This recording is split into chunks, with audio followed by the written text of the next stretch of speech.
बिस्मिल्लाहिर्रहमानिर्रहीम, अस्सलाम वालेकुम। विनर्स स्पोर्ट्स के साथ आपका मेज़बान शहजादा मोइन हाजिर है और हम अपने प्रोग्राम में क्रिकेट, हॉकी, फुटबॉल और दीगर खेलों पर बात करते हैं और इसके साथ कोशिश करते हैं जो खेल के ग्रास रूट लेवल पर खेले जाएँ उसको अपने प्रोग्राम का हिस्सा बनाएँ। पाकिस्तान और न्यूजीलैंड के दरमियान जो सीरीज़ अख्ताम पजीर हुई है उसमें चंद खिलाड़ियों ने तो अच्छी परफॉर्मेंस दी है नौजवान, लेकिन चंद खिलाड़ियों ने काफ़ी मायूस किया। फिर इंजरी के शिकार भी रहे हैं बहुत से खिलाड़ी और अब जो है बाकायदा तौर पर आयरलैंड और इंग्लैंड के खिलाफ सीरीज़ के लिए पाकिस्तानी टीम का ऐलान होना है। आया देखें वो कहाँ तक इन खिलाड़ियों को एक दफ़ा फिर मौका दिया जाता है या नहीं, ये तो आने वाला वक्त ही बताएगा। दूसरी तरफ पाकिस्तान क्रिकेट बोर्ड के चेयरमैन मोहसिन नकवी साहब ने कल रात गए national bank cricket ground Karachi का दौरा किया और मुख्तलिफ जो इंतजाम है वहाँ का जायज़ा लिया। फिर खिलाड़ियों से उन्होंने मुलाकात की, फिर ड्रेसिंग रूम में बाकायदा तौर पर प्लेयर से उनकी मुलाकात हुई और साथ साथ फिर उन्होंने साफ़ियों से भी जो है बाकायदा गैर रस्मी तौर पर बात की और साथ साथ बहुत सी चीज़ों को वाजे भी करते हुए दिखाई दिए पाकिस्तानी टीम के हवाले से भी और दीगर मामलात के हवाले से भी। इन सारी सूरत-ए-हाल पे बात करने के लिए हमारे साथ मौजूद हैं हमारे साथी स्पोर्ट्स एनालिस्ट हैं रियाजुद्दीन साहब हमारे साथ यहाँ पर मौजूद हैं, उनके साथ साथ इकबाल मेमन साहब हमारे साथ मौजूद हैं। तो सबसे पहले चलते हैं रियाजुद्दीन साहब की तरफ और उनसे बात करते हैं। रियाज साहब, कल का मैच पाकिस्तान वीमेंस टीम का जो है वेस्ट इंडीज़ के खिलाफ फिर 2 रन से कामयाबी हासिल की है वेस्ट इंडीज़ ने और पहले उन्होंने वनडे सीरीज़ अपने नाम की वीमेंस टीम ने और अब T20 सीरीज भी उन्होंने अपने नाम कर लिया है। उनको की उम्मीद यही थी कि एक कम स्कोर था 132 रन का पाकिस्तानी टीम चेस करने में कामयाब हो सकती थी, लेकिन कल ऐसा लगा कि फिर पाकिस्तानी बैटर नाकाम नजर आए। सिद्दीक अमीन एक अच्छी बारी खेलने में कामयाब रही, लेकिन आपको ऐसा लगता है कि पाकिस्तान की वीमेंस टीम मुसलसल हार का शिकार नजर आ रही है और अब तक इस सीरीज के अंदर फतह उसे नसीब नहीं हुई। क्या वजूहत हैं? क्या एक जानिब है पाकिस्तान क्रिकेट बोर्ड के चेयरमैन ने मैनेजमेंट चेंज कर दी है, दूसरी जानिब है ये मैनेजमेंट जो लास्ट है अपना टूर कर रही है इनके साथ मुंसलिक है टीम के साथ। आप समझिए एक सीरीज के अंदर जब सीरीज जारी हो तो उस वक्त ऐसे फैसले करना मुनासिब नहीं होता, असरात शायद टीम तक भी जाते हैं। बिस्मिल्लाहिर्रहमानिर्रहीम, बहुत शुक्रिया शहजादा मोइन, आपने बिल्कुल सही पॉइंट आउट किया है। देखें, मैं ये समझता हूँ कि ये रिफ्लेक्शन है पाकिस्तान क्रिकेट बोर्ड की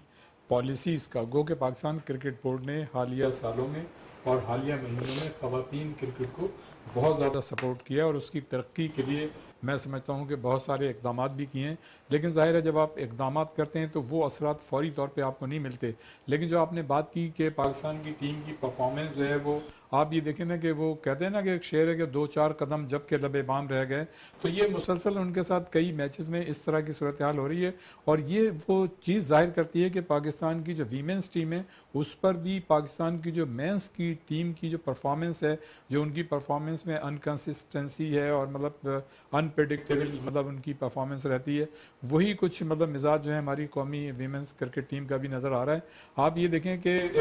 इसको आप टेम्परामेंट की भी कमी कह सकते हैं और प्रेशर में, और जिस वक्त आप मतलब बहुत ज़्यादा क्रंच पोजीशन में होते हैं उस वक्त आपको अपनी चीज़ों को मैनेज करना होता है और जो क्रंच और प्रेशर सिचुएशन में अपनी चीज़ों को मैनेज करने की सलाहियत रखता है, चाहे वो कोई भी हो, इंडिविजुअल कैपेसिटी में हो या वैसे टीम हो, तो वो जो फिर क्राइसिस से निकलने में कामयाब होता है। तो मैं ये समझता हूँ कि यहाँ पर हमारी टीम जो है उस बैरियर से बाहर नहीं आ रही है, उस दायरे से बाहर नहीं आ रही है। उनको ये यकीन नहीं है कि वो भी जो है मतलब मैच को जीत सकते हैं। आप ये देखें ना कि जो हमने मैचेस जीते खासतौर से वनडे एक में जो मैच था वो भी हम सिर्फ 1 रन से हारे हैं आखिरी गेंद पे। इसी तरह से आप ये देखें T20, हालांकि T20 में कंपैरेटिवली अगर हम कंपैरिजन करें वनडे का और T20 का तो उसमें मतलब आम ख्याल ये था कि हमारी टीम ठीक है, अभी वनडे के काबिल नहीं है, लेकिन कम से कम T20 में वो जो है जीत भी सकती है। उसकी वजह यह भी थी कि लास्ट ईयर इसी टीम ने निदा डार की क़यादत में दौरे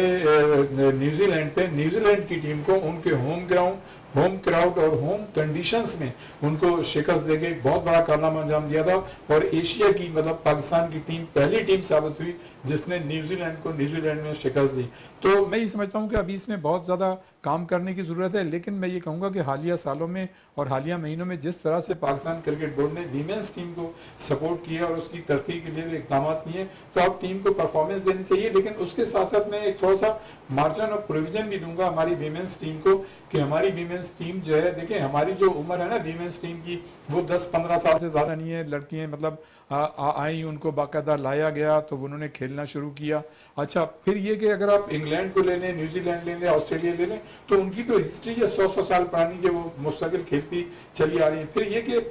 जो माशरे के जो असरात हैं वो भी मतलब उसका भी बड़ा इफेक्ट होता है। वो तो ठीक है कि पाकिस्तान क्रिकेट बोर्ड में जो सिलेक्शन कमेटी चेंज हुई है, स्टाफ चेंज हुआ, वो भी हुआ। फिर ये आपने देखा कि बिस्मा मारूफ जो है सीरीज़ के दौरान वो इस्तीफ़ा दे के चली गई। ज़ाहिर है वो मतलब कर्फ्यू का उन्होंने ख्याल नहीं किया था, और 2-3 लड़कियां जो थीं वो जो ऑफ डे था उस दिन वो चाय पीने बाहर चले गई और उनकी गाड़ी जो है वो एक्सीडेंट हो गया उसका। तो उससे मतलब ये कि जाहिर है एक वो गलत पूरी दुनिया में परसेप्शन गया कि पाकिस्तान क्रिकेट टीम जो है उसमें डिसिप्लिन नहीं है, और वही वजह बनी कि बिस्मा मारूफ जो है वो रिटायर हो गई। अब बिस्मा मारूफ जो थी एक बेहतरीन बैटर थी, और उन्होंने जो है उससे पहले ही 50 स्कोर की थी। बहुत ही तजुर्बेकार और बहुत ही जादीदा मैं समझता हूँ कि खातून खिलाड़ी वो, और कैप्टनशिप भी उन्होंने अपने दौर में बड़ी अच्छी की। तो अगर वो होती तो शायद हम जो है T20 सीरीज़ जीत जाते। लेकिन जो मैं कंपैरिजन कर रहा था कि अभी हमारी जो है उम्र कम है खेलने की, और जो यूरोपियन टीमें हैं या न्यूजीलैंड, ऑस्ट्रेलिया और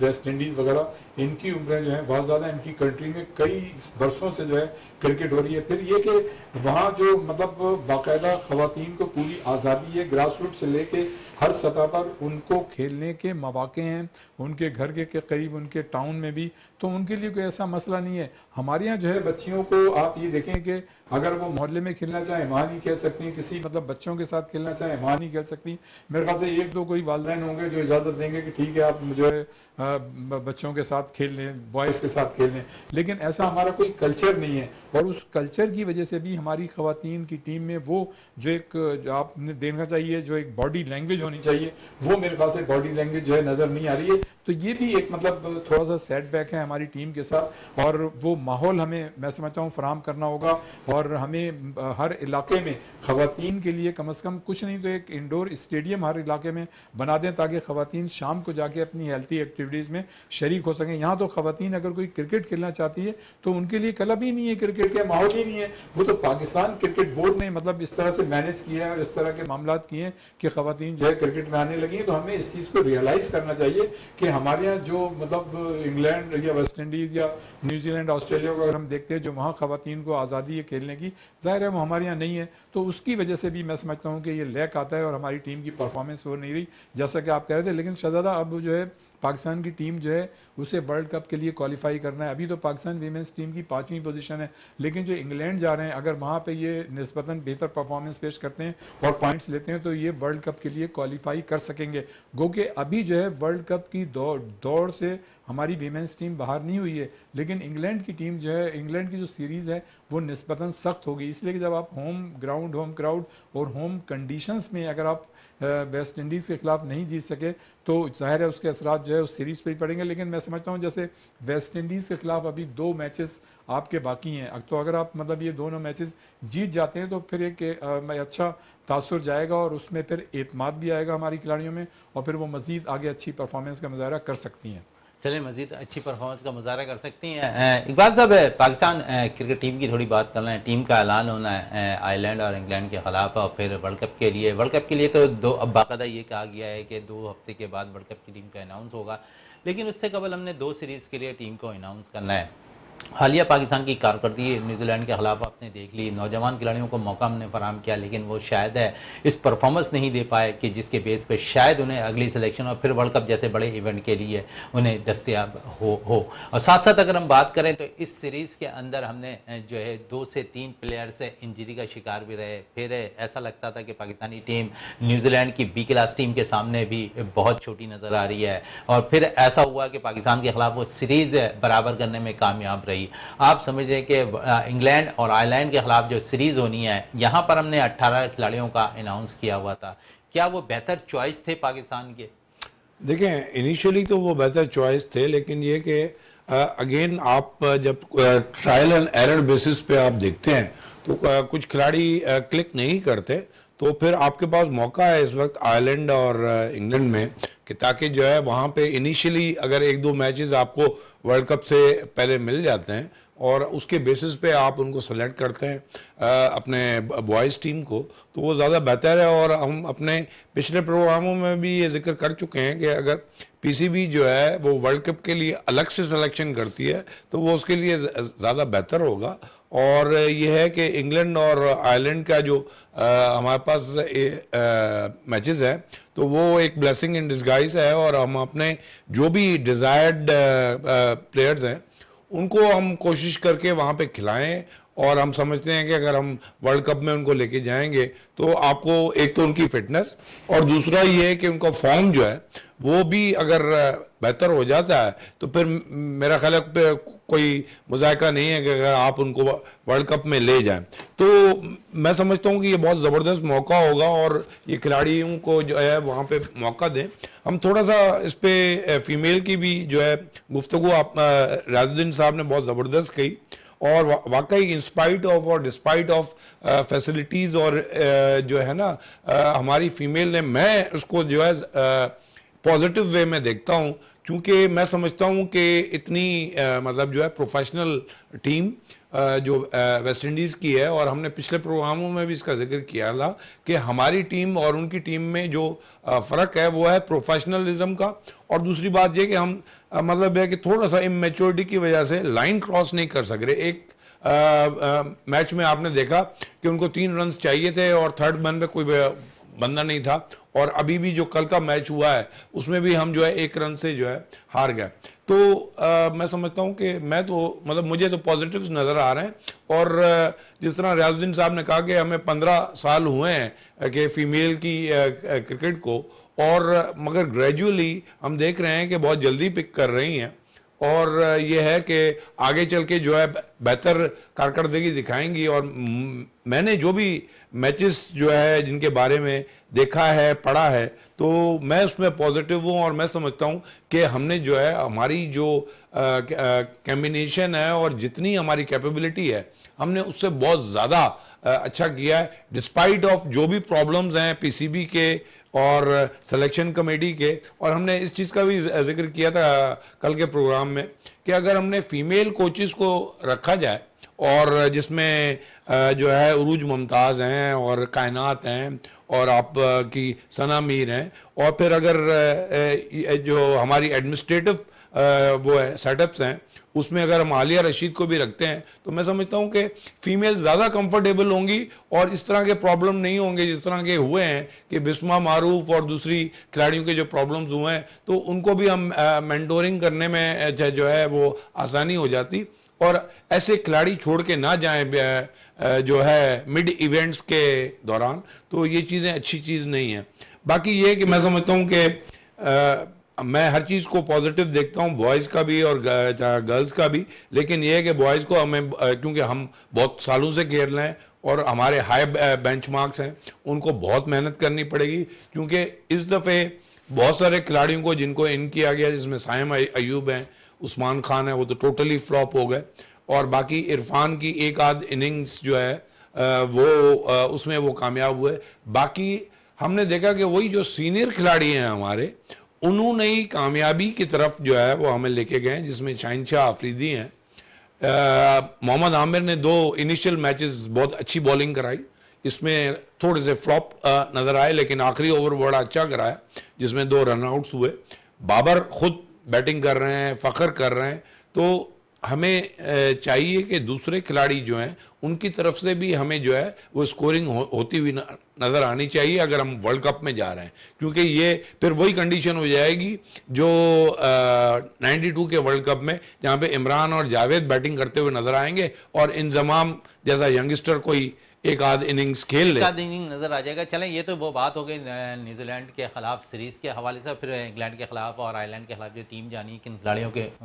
ऊंचे और नीचे है जो कारकर्दगी रहे उस बेस पर। लेकिन दूसरी तरफ हम देखें तो रियाजुद्दीन साहब चैंपियन ट्रॉफी पाकिस्तान 2025 में खेला जाएगा। अब भारत से ये इत्तलात आई हैं और ICC को पाकिस्तान ने जो वेन्यूज़ भेजे हैं उसमें भारत ने थोड़ा सा एक मामला पे आवाज़ उठाई, वो ये कि अब बाकायदा तौर पर जो मैचेज हैं भारत के वो एक ही शहर में करने की तजवीज़ उन्होंने दी है, ताकि कम से कम जो है वो चीज़ों को वो सफ़र कम कर सकें। देखिए शहजादा, इसका सबसे रोशन पहलू तो ये है कि कम से कम हम ये समझ रहे हैं और ये अंडरस्टैंड कर रहे हैं कि इंडिया की टीम चैंपियंस ट्रॉफी में आएगी। तो ये एक मैं समझता हूँ कि बड़ा पॉजिटिव इंडिया की तरफ से चेंज है कि बजाय ये कि वो जो एशिया कप जिस तरह से हाइब्रिड मॉडल पे लेके गए और उसमें उस वक्त पाकिस्तान कोई बोल्ड डिसीजन नहीं ले सका, तो वो एक मतलब ज़ाहिर है उसको आवाम ने भी नहीं पसंद किया और हर तरफ से मतलब वो उसकी ज़ाहिर है उसको कंडम किया गया। मैं ये समझता हूँ कि अब हमें जो है यकीनन अपनी जिम्मेदारियों को समझना होगा और अगर इंडिया ने ये कहा है तो मैं समझता हूँ कि इसमें कोई मुज़ायका नहीं है। एक आध मैच आप ज़रूर किसी दूसरे शहर में मतलब रख सकते हैं अपनी बात को रखने के लिए, लेकिन अगर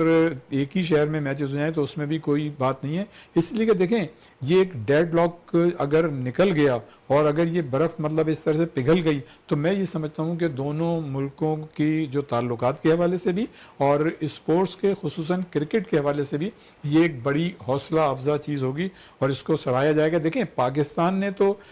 हमेशा, पाकिस्तान की कोई भी हुकूमतें हम तो हमेशा से देख रहे हैं, हमेशा जो है इंडिया की टीम को वेलकम किया है और हमेशा ये कहा है कि सियासत मतलब खेलों में सियासत को शामिल नहीं करना चाहिए। पाकिस्तान हमेशा अपनी टीमें जो हैं इंडिया भेजने के लिए तैयार है, लेकिन इंडिया की ख़ास तौर से हमारे मोदी साहब की जो हुकूमत है वो कभी भी मतलब ये कि इंडियंस टीम को यहाँ उन्होंने क्रिकेट की टीम को ख़ास तौर से और हॉकी की टीम को, ज़ाहिर है ये बड़ी टीमें हैं दुनिया में, मतलब ये कि बड़े खेल हैं, इंडोर खेलों की टीमें हमारे यहाँ ज़रूर आई हैं, छोटी मोटी जैसे कबड्डी हो गई, दूसरे खेल हो गए, वो ज़रूर आई हैं, लेकिन देखें उससे इतना कोई इम्पैक्ट आता नहीं है। अगर हाँ क्रिकेट की टीम आएगी तो उससे ये पता चलेगा कि आपका जहन जो है थोड़ा सा पॉजिटिव है। और मैं ये समझता हूँ कि अगर ये चीज़ है और अगर उन्होंने ये भी कहा है तो इसमें कोई बुराई नहीं और उसको विद इन मतलब है कि बैठ के तमाम लोग जो है उसको सॉल्व कर सकते हैं। या अगर आप ये समझते हैं कि उनके मैचेस जो है 3 शहरों में ना हो और एक से ज़्यादा कम से कम 2 शहरों में, तो उनको कायल किया जा सकता है, उनको फैसिलिटेट और एकोमोडेट किया जा सकता है। अगर कोई टीमें जिस तरह के हाइब्रिड मॉडल जो मतलब ये हमारे मिसाल सामने इंडिया के हवाले से, तो अगर अब इंडिया की टीम मतलब आने के लिए राज़ी है और सिर्फ यही एक नुक्ता है कि जी उनके सिक्योरिटी की वजह से या ज़्यादा मतलब वो ट्रैवल ना करें तो एक ही जगह रखें तो ठीक है, मेरे ख्याल से इसमें कोई मुज़ायका नहीं है। लेकिन इसका सबसे रोशन पहलू ये है कि इंडिया की टीम इसका मतलब है आएगी और आनी भी चाहिए। और मोहसिन नकवी साहब से भी कल सवाल किया गया था तो उन्होंने भी यही कहा कि उन्हें कोई वजह नज़र नहीं आती कि इंडिया की टीम ना आए। और मेरे ख्याल से अब हमें इस पे बहुत ज़्यादा बात भी नहीं करनी चाहिए। देखें अगर हम बात करेंगे तो वो चीज़ मीडिया पे आएगी, मीडिया पे हाईलाइट होगी तो लोगों को पता चलेगा, फिर वो दुनिया भर में वो चीज़ फैलती है बजाय चीज़ बनने के और बिगड़ जाती है। हाँ ये ज़रूर ये है कि पाकिस्तान के पास क्योंकि 96 के बाद अब ये चैम्पियंस ट्रॉफी हो रही है, 96, 6 और मतलब ये 26 इतने अरसे के बाद, तो उसमें यह है कि पाकिस्तान को पूरी तरह से प्रिपेयर होना चाहिए, हर चीज़ जो है उसकी परफेक्ट होनी चाहिए। अब जिस तरह से चैम्पियंस ट्रॉफी से कबल आप ये तीनों मतलब स्टेडियम बना रहे हैं जैसे कराची, लाहौर और पिंडी का स्टेडियम, तो ये एक बहुत बड़ी जिम्मेदारी है और ये एक बहुत बड़ा प्रोजेक्ट है। देखना ये होगा कि हमारे जो स्टेडियम है ये इस 6-7 महीने में बन पाते हैं, लेकिन मेरे ख्याल से अगर कोई चीज़ शुरू की जाए और विल हो तो हर चीज़ हो सकती है। ज़ाहिर है बड़ी बड़ी कंपनीज इन्वॉल्व होंगी जो उनको ठेके दिए जाएंगे, एक टाइम लिमिट होगी और वो कंपनीज जो हैं बड़ी प्रोफेशनल है तो वो कर सकती हैं। और मैं भी मतलब ये समझता हूँ और दुनिया ये समझती है कि जो हमारे स्टेडियम है वो कतई तौर पर जो हमारे जो लोग जब वहाँ बैठते हैं तो वो विजन जो है साफ नज़र नहीं आता, ऐसा लगता है कि हम कुएं में बैठे हुए और चीज़ें जो है नज़र नहीं आती। लेकिन दुनिया भर के स्टेडियम में अगर आप बैठें तो खिलाड़ी ऐसा लगता है जैसे सामने नज़र आ रहे हैं। हमारे यहाँ जंगले अजीब तरह के लगे हुए हैं, पाइप लगे हुए हैं, पिलर लगे हुए हैं, तो उससे मतलब विजन क्लियर नहीं होता। फिर ये कि सबसे ज़्यादा ज़रूरी है कि जितना ज़्यादा आप चैम्पियंस ट्रॉफी के दौरान जो है शायकीन के लिए फैसिलिटीज़ फराम करेंगे, उनको सहूलतें देंगे, उनको जो है एक कंफर्ट लेवल फराम करेंगे, तो मैं ये समझता हूँ कि आपके जो शायकीन है वो आपकी जो एक्सपेक्टेशन है उससे ज़्यादा आएंगे और इसको चैम्पियंस ट्रॉफी को कामयाब करेंगे और दुनिया को ये बताएंगे कि हमारे यहाँ इंटरनेशनल मुकाबले हो सकते हैं। लेकिन इस सिलसिले में मैं ये समझता हूँ कि मोहसिन नकवी साहब जो इक़दाम कर रहे हैं तो यकीनन वो जो बज़ाहिर है वो बड़े अच्छे नज़र आ रहे हैं कि वो उन विल है और वो काम करना चाहते हैं। मतलब सियासी मामलात से कतई नज़र जो मतलब इस वक्त वो क्रिकेट के लिए कर रहे हैं वो बहरहाल नज़र आ रहा है कि हाँ वो कुछ करना चाहते हैं। लेकिन ये चीज़ें उस वक्त ज़्यादा अच्छी और मतलब बहुत अच्छी महसूस होंगी जब हमारे शायकीन जो हैं वो भी मुतमईन हों। इसलिए कि कंस्ट्रक्शन होगी, जाहिर है सब कुछ होगी, उनकी नज़र में है कि जो मतलब हमारे यहाँ ड्रॉबैक थे और जो सहूलतें दी हमारी ख़वातीन के लिए, फैमिली के लिए, बच्चों के लिए स्टेडियम के अंदर आने के बाद, तो वो सहूलतें उन्हें फ़राहम होंगी। ख़ास तौर से जो ये वॉशरूम वगैरह के मामलात होते हैं, फिर ये जो खाने पीने की अशिया होती हैं, जो कीमतें बाहर होती हैं, आप पानी तक ले जाने नहीं देते, एक सैंडविच नहीं ले जाने देते, लेकिन वही सारी चीज़ें आपको अंदर मिल रही होती हैं और वो 4-4 गुना ज़्यादा कीमत की मिल रही होती हैं। तो ये सारी चीज़ें देखनी होंगी। फिर ये कि ट्रांसपोर्ट के जो मसाइल हैं बिल्कुल उसको भी देखने होंगे। इकबाल साहब, पाकिस्तानी टीम का ऐलान होना है कल इंग्लैंड के लिए, और क्या समझ रहे हैं आप, कौन से खिलाड़ी बेस्ट हो सकते हैं? अब बॉलिंग में भी कोई खातिर खार कारकर्दगी नहीं रही है और एक दफ़ा फिर आवाज़ें आ रही हैं कि हारिस रऊफ टीम का हिस्सा होंगे। देखिए, ये तो हमने कल भी कहा था कि हारिस रऊफ का होना बहुत ज़रूरी है, और इवन मोहम्मद आमिर का, क्योंकि उसकी स्किल और गाइल को देखते हुए,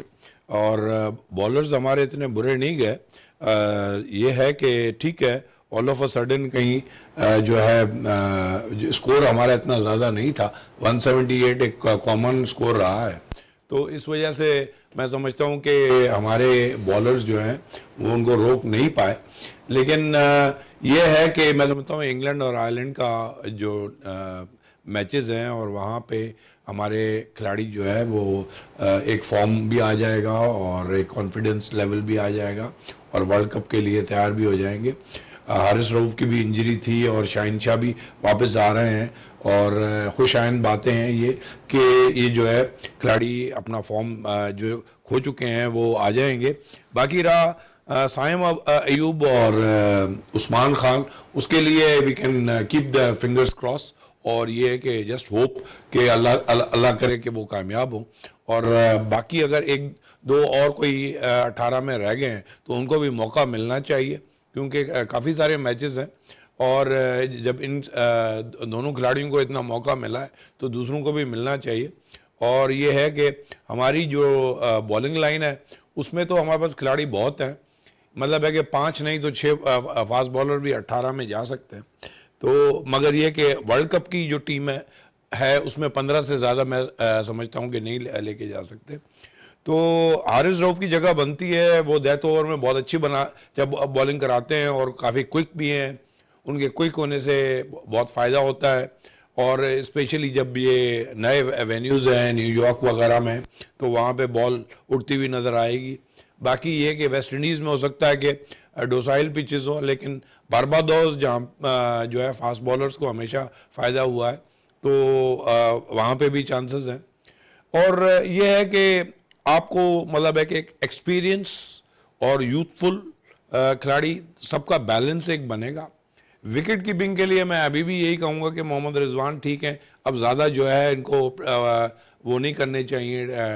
टेस्ट नहीं करने चाहिए। लेकिन ये है कि बाकी फील्डिंग जो है वो हमारे लिए सबसे बड़ा मसला रहा है, और हमारे जो नए गैरी कर्टसन है वो फील्डिंग पे क्या काम करते हैं वो हमें नहीं पता, क्योंकि हमारे पास जो सबसे ज़्यादा प्रॉब्लम होगा बैटिंग का तो रहा है, इस सीरीज़ में तो बैटिंग रही है, लेकिन ये कि फील्डिंग का प्रॉब्लम हमारे पास है ही है। इवन चैपमैन के 2 कैचेस हमने और इजी कैचेस ड्रॉप कर दिए, उसके बाद वो चैपमैन आपसे मैच ले गया, तो इस चीज़ का ख्याल करना पड़ेगा। और के चैपमैन एक तरफ है, पाकिस्तानी टीम पर बोझ बनते दिखाई दिए, उन्होंने फतह छीनते रहे, तो दूसरी तरफ है विमेंस टीम में वेस्ट इंडीज की हेली मैथ्यूज ने जो है पाकिस्तानी टीम को 4 शाने शित किया है, तो यकीनन 2 प्लेयर्स ने पाकिस्तान के लिए बड़े मसाइल खड़े किए हैं। एग्जैक्टली हम अगर फीमेल पे आते हैं, तो अगर आपने बात छेड़ी दी है, तो मैं समझता हूँ कि फीमेल का जो फर्क है वो यही है, एक हेले मैथ्यूज जो है नई कप्तान बनी है, और मैंने कहा था कि इससे पहले उनकी 2 सेंचुरियां दी, और इस सीरीज में उन्होंने वनडे में 2 सेंचुरियां बना दी, और 2020 में उन्होंने 50 बना दी, तो जो डिफरेंस अच्छा, और वो ऑलराउंडर भी हैं, बॉलिंग भी कराती हैं, तो वो डिफरेंस जो आ रहा है वो यही आ रहा है। लेकिन उसके बावजूद मैं फीमेल के और जो रियाजुद्दीन साहब की बात को मैं इंडोर्स करूंगा कि उनको 15 साल हुए हैं, तो ये हमारी अभी टीम जो है वो 15 साल की है, तो उसके मुताबिक तो उन्होंने बहुत अच्छी परफॉर्मेंस दी है, और मतलब है कि लाइन को क्रॉस नहीं कर सके, लेकिन ये कि बहुत मतलब वो एक 99 पे कहते हैं ना कि दे वर सो क्लोज येट सो फार,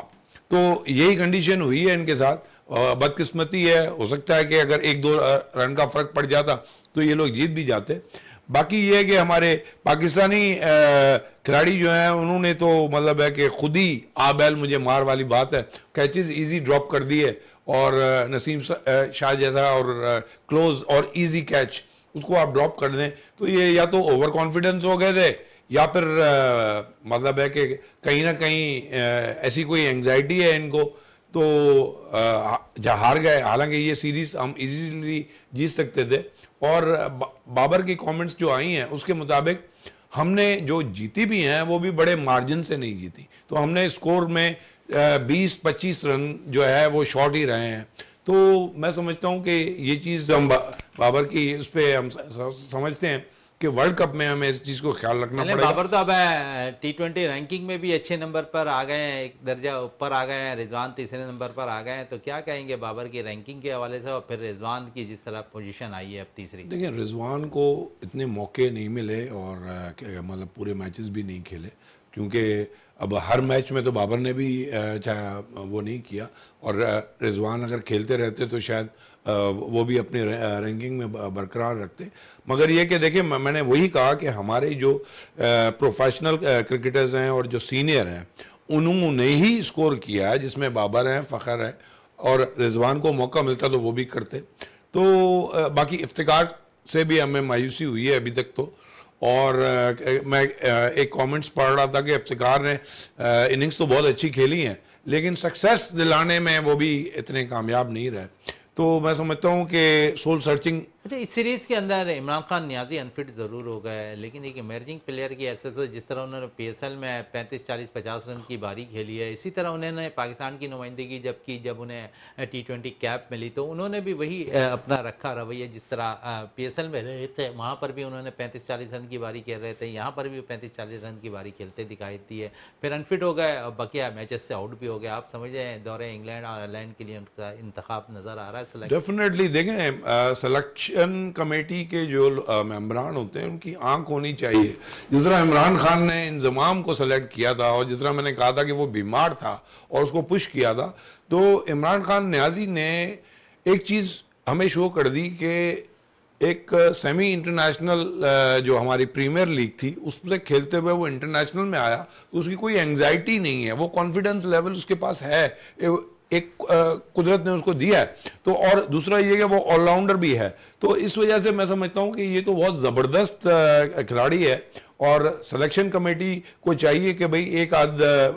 मैचेस उसने खेले हैं उसमें उसने वो स्पार्क और वो एनर्जी दिखाई है तो उसको वो सेलेक्ट करें डेफिनेटली। और ये है कि मतलब ये है कि इंटरनेशनल उसमें भी जब आपने साइम अयूब को और उस्मान खान को इतने मौके दिए हैं तो इस यंग खिलाड़ी का तो मौका बिल्कुल बनता है। चलें, ये तो बनता है। रियाज साहब है यहाँ पर नौजवान खिलाड़ियों की बात हो रही है, फिर हारिस रऊफ के हवाले से क्या कहेंगे? क्योंकि मैंने इकबाल साहब से भी कहा और पाकिस्तान की बॉलिंग इस किस्म की कारकर्दगी नहीं रही है इस सीरीज़ के अंदर जो न्यूजीलैंड के खिलाफ खेला है। वहाँ पर हमने देखा कि आमिर को भी मौका दिया गया, नसीम शाह को भी मौका दिया, शाहीन शाह अफरीदी को भी मौके से फ़ायदा उठाने में नाकाम रहे। गो के 1 से 2 मैचेस में अच्छी कारकर्दगी रही लेकिन मोहम्मद आमिर मुकम्मल तौर पर नाकाम रहे। देखें मोहम्मद आमिर की जो असल पीक थी वो तो नो डाउट कि वो ख़त्म हो चुकी है, इसमें तो कोई शक नहीं है। लेकिन जो उनका एक्सपीरियंस था, जो उनका एक्सपोजर था और जिस तरह से वो ऑन एंड ऑफ विकेटें भी ले रहे थे पिछले मतलब मुख्तलिफ टूर्नामेंट्स वगैरह में, तो ज़ाहिर है उनको एक था कि भाई इनको जो है चांस दिया जाए और जो बीच में उनको चांस नहीं मिला, जिस तरह से ज़ाहिर है वो क्रिकेट से आउट रहे, तो एक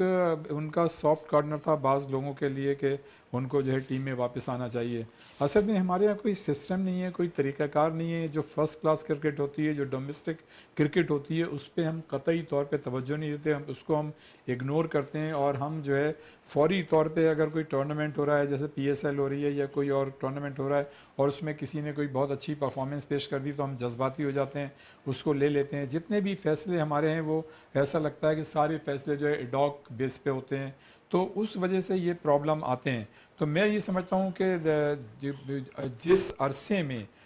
जब वो वापस आए थे इंटरनेशनल क्रिकेट में दोबारा जो उनको सज़ा हुई थी और उसके बाद वो एक टाइम ऐसा था कि आज से कमोवेश 1 आध साल पहले उनको टीम में लेना चाहिए था। उसमें उस वक्त फिर भी मतलब उनमें चमक नज़र आती थी और वो समय अच्छी मतलब बॉलिंग कर रहे थे। बॉलिंग तो वो अभी भी अच्छी कर रहे हैं और सबसे ज़्यादा तजुर्बा भी उनके पास है। लेकिन जो मैं ये समझता हूँ कि हमारे जो प्लेयर्स थे, जिस तरह की ट्रेनिंग मतलब होनी चाहिए और जो काकुल में हमारे प्लेयर्स की ट्रेनिंग हुई है, आप समझते हैं फिर फौजियों ने गलत ट्रेनिंग कराई है प्लेयर्स को? नहीं, मैं ये नहीं कह रहा। मैं ये कह रहा हूँ कि वहाँ इसी तरह की ट्रेनिंग होनी चाहिए जो ट्रेनिंग वहाँ मिली है काकुल में, ये तो शुरू से होनी चाहिए थी। हमारे खिलाड़ियों का जो फिजिकल फिटनेस लेवल है, अगर आप देखें और लास्ट सीरीज उठा के देख लें, तो सबसे ख़राब फिटनेस लेवल है मजमूई तौर पे। गो के इंडिविजुअल कैपेसिटी में बाज़ प्लेयर्स की मतलब जो फिजिकल फिटनेस का म्यार है वो बहुत अच्छा है। इसमें खिलाड़ियों की इंडिविजुअल रिस्पॉन्सिबिलिटी भी होती है कि वो अपना ख्याल किस तरह से रखते हैं, किस तरह से फिट होते हैं। लेकिन मैं समझता हूँ कि हमारी टीम को कम से कम काकुल में ही मुस्तकिल ट्रेनिंग होनी चाहिए। जब भी कैंप लगे तो काकुल में लगे। अब आप ये देखें ना कि हमारे 3 खिलाड़ी जो है इस वक्त अनफिट हो गए। कितना बड़ा ये ड्रॉबैक है कि हम जो है वर्ल्ड कप के लिए जा रहे हैं और हमारे 3 खिलाड़ी जो है 1 महीने पहले